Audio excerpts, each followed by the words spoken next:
Nshuti bakunzi b'ikiganiro Umucyo School TV, bantu mudukurikira ku Mucyo School TV, turabashuje muri uyu mugoroba. Turabakunda cyane aho uherereye hose mu gihugu cy'u Rwanda no hanze y'igihugu cy'u Rwanda. Ndatekereza ko mwari mudukumbuye rero, muri kumwe na aka Monsieur Primary Force. Okay, ntabwo rero mwari muherutse ahari kudukurikira, ariko tuzanye inkuru nshyashya ibyibushye iryoshye irimo amavuta muri aya masaha, aho turi ku Mucyo School, aho twari turi mu mahugurwa. Turi kumwe rero n'umwe mu bantu bakoresheje amahugurwa yabereye aha ngaha, niwe turi butangirane nawe atwibwira anatubwira n'amahugurwa uko yitwa. Murakoze cyane. Amazina ni Kabagema Joseph Bright. Amahugurwa yaragamije ku buyobozi buzana impinduka. Ni amahugurwa atangwa n'umuryango nyarwanda utegamiye kuri leta witwa Inner Leaders, bisobanuye Influence, Nurture and Accountability. Umuryango uzamura impano z'ubuyobozi mu bantu no gufasha abantu biyumvamo iyo mpano y'ubuyobozi. Ni umuryango rero ukora mu Rwanda, ufite icyicaro ari ya Kimironko mu mujyi wa Kigali, kandi twifashisha inyigisho bita ibirenze gutsinda. Rero mwakoze Umucyo School kutwakira, Imana ibamugishe. Urakoze cyane. Hariho abantu batumvise neza izina ryawe, kwanga rukongera ukarisubiramo. Nitwa Pastor Kabagema Joseph Bright. Pastor Kabagema Joseph Bright. Ubusanzwe uretse kuba ari pastoro, ubundi ni muntu ki? Ubundi ndi n'umurezi, nyobora ikigo cy'ishuri bita Fruits of Hope Academy. No mu muryango Inner Leaders nkaba nkuriye gutanga aya mahugurwa ibirenze gutsinda cyangwa se ku buyobozi buzana impinduka. Nkuriye department ya Community Transformation and Church no mu matorero, bivuze mu matorero. Abantu rero mudukurikiye ngira ngo murabyumva ko turi kumwe n'umuntu udasanzwe. Icya mbere ni pastor mwiyobokamana, icya kabiri ni umuyobozi w'ikigo gikomeye hano muri Gisozi, tubibutsa ko byose bibera mu mujyi wa Kigali, cyitwa Fruits of Hope Academy. Twatabiriye rero amahugurwa, twitegereje dusanga abantu mwarimo muhugura ubusanzwe n'abarimu, kandi mwavugaga ko ari umuyobozi mwiza, twumvaga ariyo title cyane. Imibereho y'umumaro ni ukubaho ubuzima, ni ukugira imibereho igambira, kubaho ubuzima bugambira, ukumva ufite intego runaka, nibyo bikubera nk'ikiraro cyo kugera ku ki, kuba waba uwo mumaro. Undi nibabona imirimo yanyu myiza bizatuma bahimbaza so, ngo kandi ibyo mushaka ko babagirira aba ari byo bigira gute, kuko umuntu ashaka ko bamusuhuza ariko adashaka kugira ngo shaka ko bamuha ariko batagira ate. Niba ushaka ko aho ukorera, aho utuye, aho ugenda haba heza, banzwe mwiza kurusha. Niba ushaka ko bakubaha, ubaha abandi. Niba ushaka ko bakubwira neza, nawe babwire neza. Impinduka ikuriho izahindura abantu, community igizite. Yes! Abarimo ku Mucyo bahura nawe bakagusuhuza, ntibaguca batagusuhuje. Abana babo kubera imyitwarire yabo myiza, nta mwana wagucatabuze ngo mwiriwe buze, ni urumva bazavuga umucyo bitewe nuko abana baho bahindutse, nuko abarimu baho bitwara. Usange wowe uburyo witwayemo hahinduye aho ugize ute, aho uri umuyobozi w'abantu benshi n'ubwo udafite urwego runaka, ariko hari abantu benshi ubereye icyitegererezo kubera ko witwara neza. Undi mwabyumvise rero, turi kumwe na Pasiteri Festa. Yababwiye ko ari pasiteri, ubwo mu birebana n'iyobokamana murumva ko mu kanya ari buze kuturambikaho ibiganza, kandi ni n'umuyobozi kandi ku kigo cy'amashuri Group Fruits of Hope Academy. Ni umuyobozi, ni diregiteri, bivuze ngo no mu birebana n'uburezi naho arahabaye. Turi kumwe rero n'umuntu udasanzwe ukomeye, Umucyo School TV. Nyakubahwa pastor kandi ukaba diregiteri, amahugurwa nayitabiriye narebye nsanga n'abarimu murimo guhugura. Ubundi mwavugaga ko topic igaruka ku muyobozi mwiza. Ese ntimwarimo kwiriye kuba mwahamagaye nka diregiteri cyangwa n'abandi bayobozi ndetse bakamwiyungaho? Byari ngombwa ko n'abarimu nabo bitabira amahugurwa y'umuyobozi y'abayobozi kubera iki kandi tuzi ko ari abarimu? urakoze cyane. Ubaje ikibazo cyiza. Byumvikanye bakumva ko twahamagara abayobozi, ariko icyo twizera twebwe nka leaders ni uko twizera ko umuntu wese ari umuyobozi. Umuntu wese ni umuyobozi kandi ubasha kuzana impinduka. Nta n'umuntu ubaho mu buzima adakeneye impinduka. Impinduka wayizana ku buzima bwawe, impinduka wayizana mu rugo rwawe. Burya mu kwiganiriza urucananye ry'urukubitari sagashara ko kumucyo yakamara iki kubita inyuma wumve ko hari icyo kamara. Gusa ugomba kumenya iki gihe icyo ushaka. Naragira icyo ngeraho ntabwo ngomba kurya nk'uwagize icyo ngeraho. Niba mbembwa 100 ntabwo ngomba kurya nk'umuntu wembwa 500 kuko nzi icyo nshaka. Turumvikana? Niba uyu 300 savinga 7%, nanjye hari 7% na savinga ku 100. It's possible. Niba mbembwa 100 ngende y'inzu ya 25, ariko ko abarimu baba bakunda kuvuga ngo wayikurayo zirahari zigize gute. Ariko uravuga ngo sinayibamo wayinsanga miranje 25, none se ko zajya mu 50 akayigusangamo warayose, kuzajya mu 70 akayigusangamo wagize ute. Kunseka nicyo nshaka. Nzi neza kwejo uzavuga ngo ariko yagira gate yabaga muri ka kazi tumureba yabika. Tugenda wowe uzi icyo ushaka utitaye ku kuntu bavuga, uzi imigambi yawe, uzi ibyo wiganiriza, uzi ubuzima bwawe, uzi icyo ukeneye. Uranyumva nshuti yanjye? Ni deregiteri ariko usanzandara waje wakumabuze ubudirekiteri arahangaha. Murandira mukabona huye kuba ndi mu nzu y'ibihumbi 150, ifite yasara y'ibihumbi nka 500, ifite furigo aho ngaho, usonera ku irembo siko mu ndeba. Umubwiye ko ndi mu 30 ntabwo wabyemera. Ushaka no kujya mukabura n'igitanda.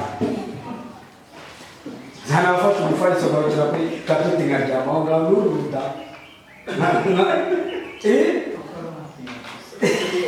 None kubera ndyakutuka niganiriza mfite n'icyo nshaka.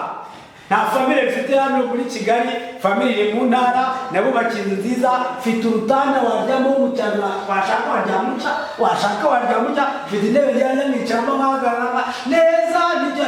Ariko zo mu Kigali nshaka iby'ibihumbi 50 n'iryamo iki ngubu nuko uyu munsi mfite gahunda yo kuza nakabaye ngeze Nyabugogo mfashe akagitumba nimo ntaha. Ntabwo nshobora kugira ngo sinshobora kwikodesha n'uko byarageze. N'ubu nsura ndakubwira njyana isuye ni muri ghetto, ndakwicaza ku gasituru. Gaze nayifite yagutekera icyayi nguhe n'umugati. Numva cyangwa mutware mu restaurant ugere turageza kugeze mujyanisha kuri amufariso wawe.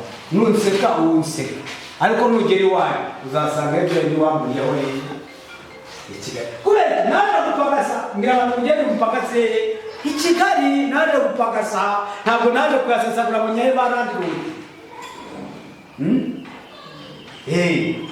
So buri wese aba afite kure rya tekinika. Reka twite ku isomo rya kane. Hano kuri page ya 6 hari ahantu wisuzumira. Hari ahantu gute wisuzumira. Ndagira ngo tuhagiye kuri page ya 6 uhite wisuzuma. Kwigenzura n'igikorwa. Uzuza igice gikurikira cyo kwigenzura. Tanga amanota uko ugaragaza uru rugendo mu buzima bwawe. Imyitwarire iha amanota. Hari kuva kuri 1 kugera ku 10. Iha amanota kandi umuntu ageze. Ariko kwa ntakize b'Imana ashyiramo yuko nahise akakamba umuntu ikiyongera ku byo mwavuze mbere. Change irashoboka noneho. Yes. ariko nabitazuye cyane ntabwo naza mu influencing mbatere n'umurari ngo birashoboka muri birashoboka bizi cyane obstacles ariko obstacles you overcome obstacles by continuing pushing ntakurambirwa ugatangira akameza ucuruza ukabona karagenda nabi ugakomeza challenges zawe ariko ntabwo challenges zigomba kutwimira aho tujya you all find all means kugira ngo uzovakane kandi challenges ziza kukwigisha wicara nawe wiki arawe kanayo yego niwe bundi buryo ziza kutwigisha abantu uzabona n'abantu bapinga ibyo ukora uzabona n'abantu batemera ubwenge bwawe uzabona n'abantu bumva ko ntabwo bikubuza kugusha kuko hari igihe kigeraho bakakwemera yego igihe kigeraho bakakwemera kuko utigeze ukaba n'umunyabuhamya kuko ubuse ejo bundi nimwumva nagiye guhura na Maxwell muri Amerika muzavuga ngo yagiye kandi we ugende hano ni hano igihe baranabimerera mwongeraho n'umushahara w'akazi aho wivuga ngo buriya ngo barambi akoze atangiye nico nawe neza iki amatwi agaciro ndakora babona n'umuntu graduatingisha abantu benshi bati batiwe twaguha department batwagushyira kurara ejo bakongera abana urumva so ibintu byose iyo bikora ubyiyumvamo hari abatakwemera ubishobora wowe ibyo birimo hari abanyamaza bari gushaka kugwiza nama zawe urwo rukundo umunze n'uruheta urabona umuntu uvugisha ukuri ariko se buriya bintu ukora inyungu zabyo buriya ntabwo wowe n'ubihombera mu kiriya gihe waze gushaka urwo rukundo uje kumbwirira uruvaniye ubwo ni ugukubita hasi amajwi y'iki y'urucantege amajwi y'urucantege ntabwo azabura kuza kimwe nta muntu ushobora kuza nzanira iki amazina iyo tugarutse ibyo kwiza abantu bazana amazina bamubwira utangiye kumbwira ibya Mukashyaka ariko ubuzima bwa Mukashyaka simbuzi tuzaba ari kuzana ikigiye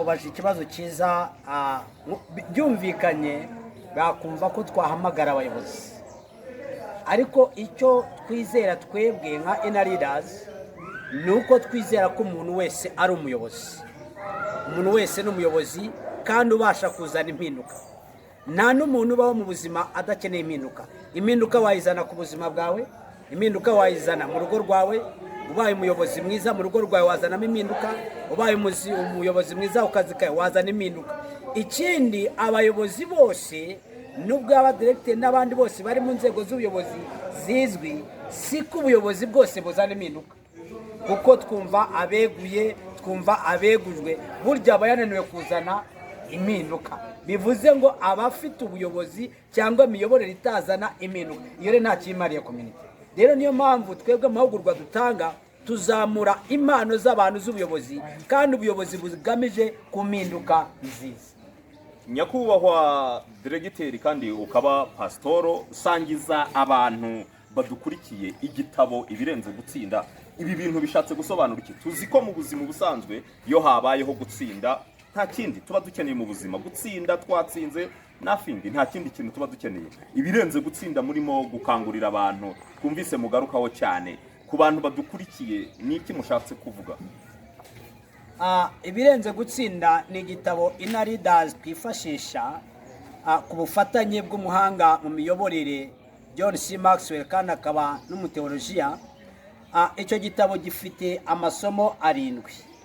Isomo rya mbere twizeye ni imyitwarire, irya kabiri ni ukwaguka kwawe, irya gatatu ni iby'ibanze, irya kane ni imibanire, irya gatanu imibanire myiza y'umumaro, irya gatandatu kuva mu migambi myiza ukajya mu bikorwa byiza, irya karindwi ni ukuba uw'umumaro. Bivuze ngo rero urambaje gutsinda kuki turenga noneho hakiyongeraho ibirenze gutsinda. Umuntu watsinze gutsinda bibaho, ariko kugira ngo urenge gutsinda nuko ibyo watsinzemo bigirira n'abandi umumaro, ugasangiza n'abandi. Ufite bizinesi igeze kure, hari abandi bakeneye kuzamuka, wazamura, nibwo uzaba utsinze ukarenga no gutsinda mu gihe ibyo ufite bishobora kugira na community yindi umumaro. No mu gitabo yarabivuze avuga ngo tube imigezi, twe kuba nk'ibigega. Ikigega cyakoreshwa na nyiracyo aho ngaho, ikigega cy'amazi aho ngaho, ariko umugezi utemba uvomwaho n'abantu batandukanye n'ibihugu bitandukanye, aho uciye abantu bavomaho. Ni wa muntu rero wagutse ukeneye kwagura abandi, nibo bita watsinze kandi akarengana gutsinda. Pasiteri kandi ukaba diregiteri, urakoze cyane. Abantu mudukurikiye Umucyo School TV, tubibutsa ko ariho muri gukurikira bino biganiro, ni mu mujyi wa Kigali, nta handi hantu bibera.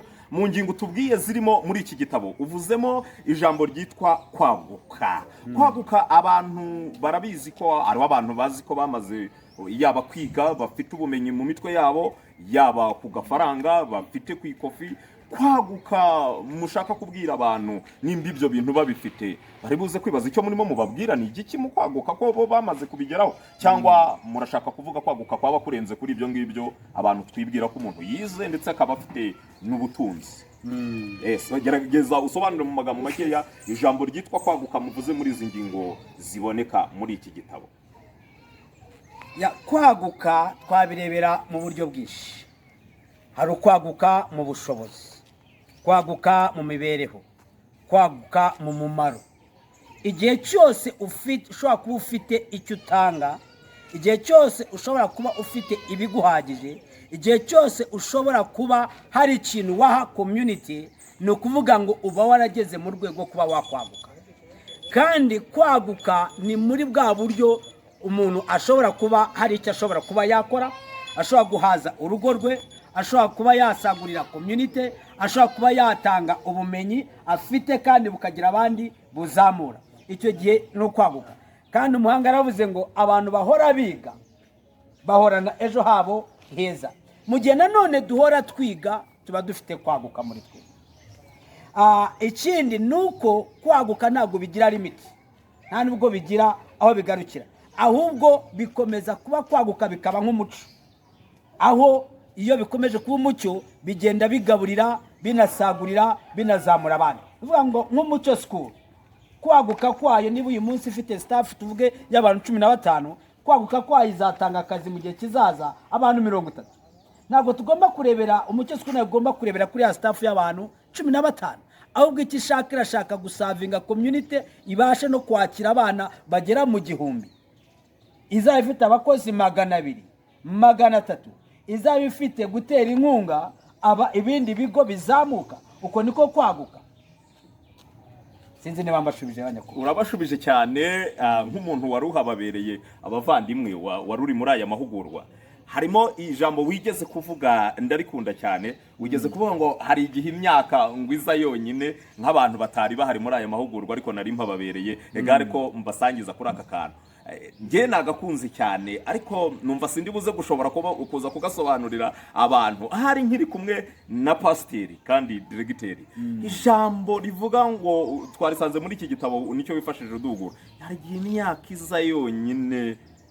Nk'abantu bari buze kumva rino jambo, imyaka yaba yaraje yonyine, bitihise ku myaka kuza yonyine, ni ibiki? Abo yaba yaraje yonyine ni izihe nama uri buze kubagira? Ni ibintu bibiri muri iryo jambo. Yenda haraba imyaka yaje yonyine nk'uko nigeze kubyumva, abo yaje yonyine bose uraza kubaha izihe nama? Urakoze cyane.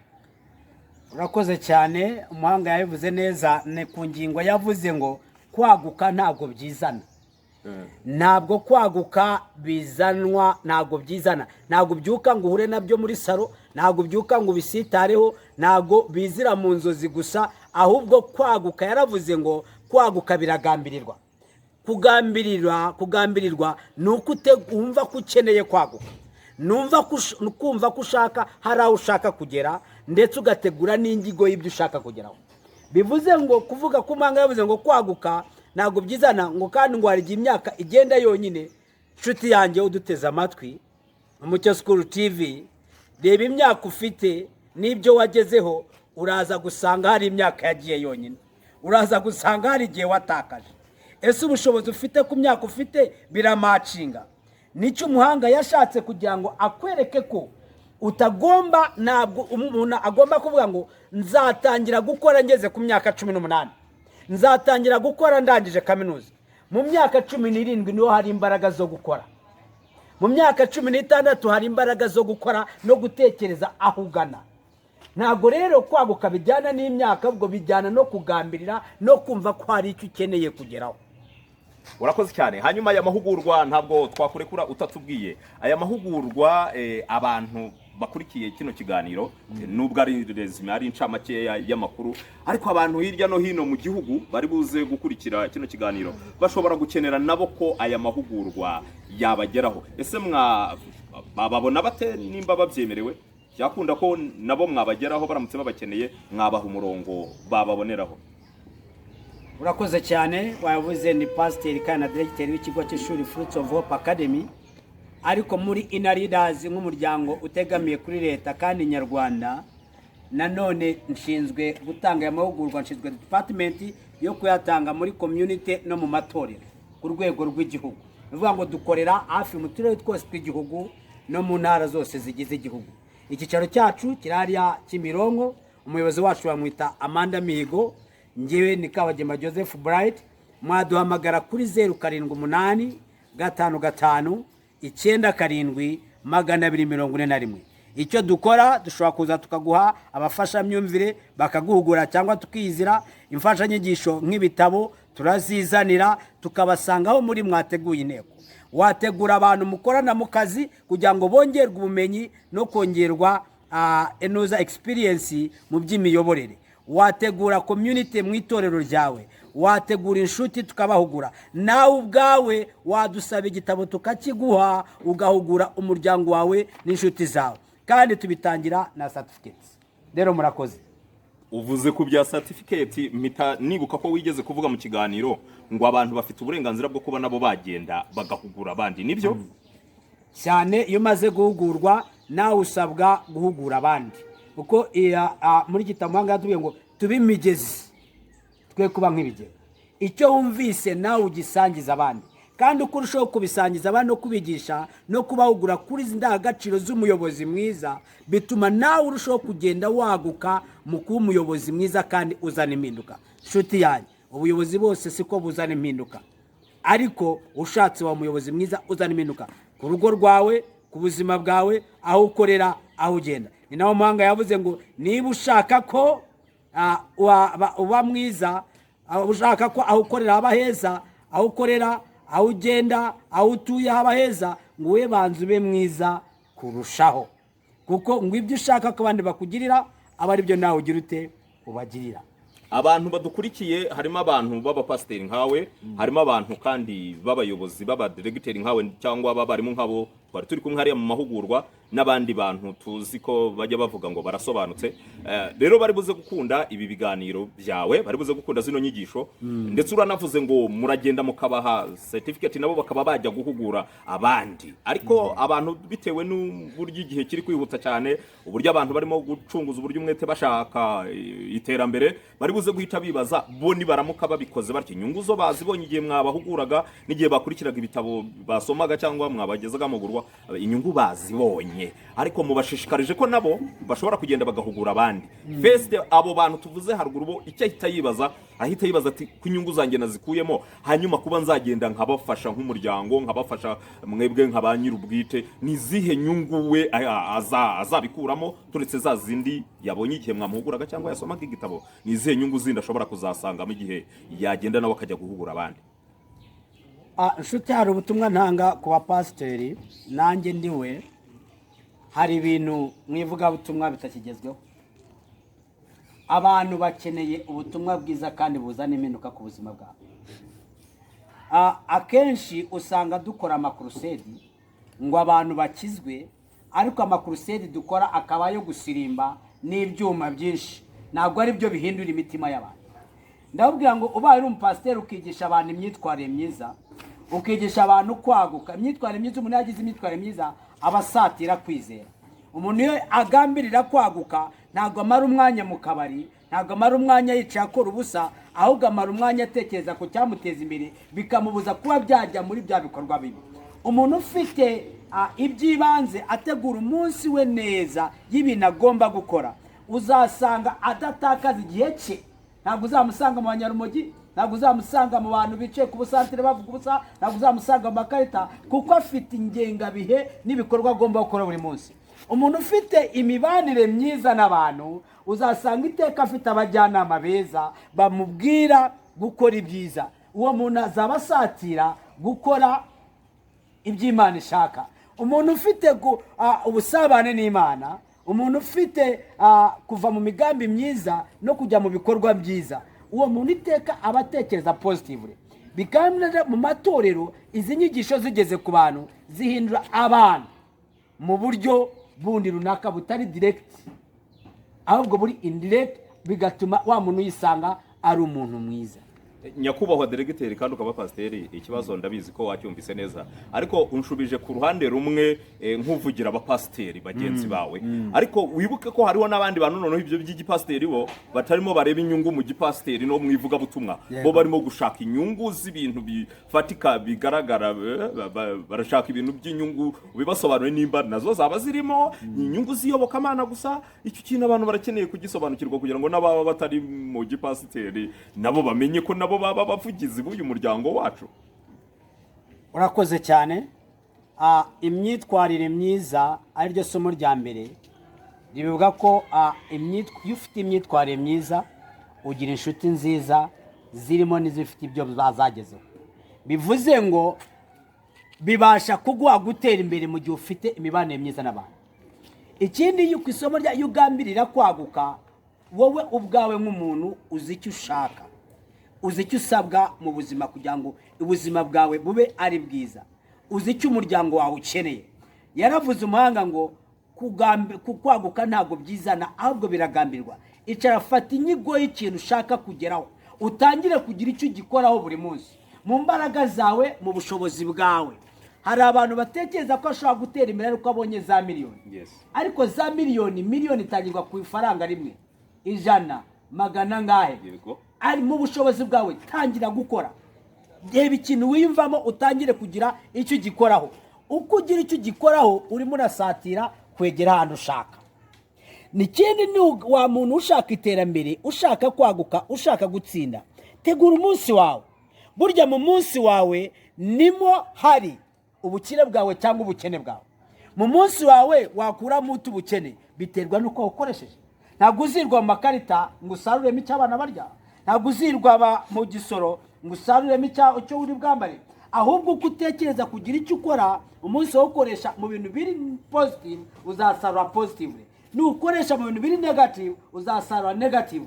Bivuze ngo uko ukoresha umunsi wawe ni kugira icyo wungukamo, kandi koresha ubwenge bwawe uko Imana yabuguhaye, ariko ugambirire wumva hari icyo ushaka kugeraho mu gihe runaka, mu myaka runaka, uzisanga ugenda usatira intego yawe. Utubwiye neza ko abajya kugera kuri za miliyoni batangirira ku ifaranga rimwe cyangwa 2 ndetse 3 bakazamuka buhoro buhoro. Nyine gihe nababwiye gihe ndibuze kuba umumambure wanyu kujya kwamamaza buno butumwa nabukunze cyane, ariko nakubwiye ngo noneho abo bantu bari buze, hari wa bari buze gukira ati nanjye ariko ndumva nababera umuvugizi, nanjye numva bino bintu nagenda nkabyamamaza, ariko si iryo rimwe cyangwa 2 arimwo. Abantu bakunda ibintu bibarika pastor, nubyibagirwe niko kano ndashakaga kusubiza konyine, nimba iryo rimwe cyangwa 2. Ntabwo inyungu uzibariye mu bifatika mu gutanga zino nyigisho ushobora kutagira icyo ukora, ahubwo mu kugenda uzitanga bigwa experience n'ubumenyi bwo kugira icyo wakora nkawe kugira ngo ugire icyo ugeraho. Ikintu burya dusabwa ubumenyi, ndetse ubumenyi dushyira mu bikorwa. Niba ari ukuva mu migambi myiza tujya mu bikorwa biza, ntabwo ari ukuvuga ngo ariko Mana yanjye ngo kera ningiranya nzagiranya. Icyo kintu uvuze birashaka ngo utangire kugikoraho. Nibigusaba no gukora ubuyedi urabukora ariko gitangira. Nibigusaba gukorera umuntu muri toilette urabikora ariko cyakiri kigeraho. Uko imbaraga genda, uko imbaraga zawe zingana n'ubushake, igikuru ni ukugambirira.